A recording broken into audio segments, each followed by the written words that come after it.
জিনিস নিজেই তো খেতে পারিস না, আমারে খাওয়াবি কি? যা। আরে ওই জমিদারের মেয়ে, তোর কপালে দুঃখ আছে। আমি একদিন এত টাকা পয়সার মালিক হব যে তোর মতো হাজার মেয়ে আমার পিছনে লাইন ধরবে। কি তুই ভাবলি কি? আরে গরব, তোর 14 গোষ্ঠী গরিব, তুই হবি বড় লোক। তুই একটা পাগল, আমার সামনে থেকে ভাগ। জমিদারের মেয়েকে তো বড় গলায় বললাম, এখন এত টাকা আমি কোথায় পাবো রে? লটারি, প্রথম পুরস্কার 1 কোটি টাকা। ভাই, আমার একটা লটারি দিন। বন্ধুরা, আমি যেন জমিদারের মেয়ের দাঁত ভাঙা জবাব দিতে পারি। সবাই লাইক আর সাবস্ক্রাইব করে আমায় শক্তি দাও রে। আজকের প্রথম বিজয় টিকিট নম্বর 6478। আমার লটারি মিলে গেছে রে। আজকের লটারির প্রথম পুরস্কার জিতলো হাল্ক। এই 1 কোটি টাকা দিয়ে আমি ব্যবসা করব। উপরওয়ালার রহমতে গরিব থেকে আজ আমি সফল ব্যবসায়ী।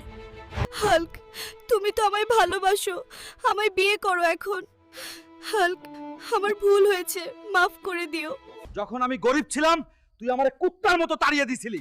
বন্ধুরা, আপনারা কমেন্টে বলুন, জমিদারের মেয়েকে কি আমি বিয়ে করব?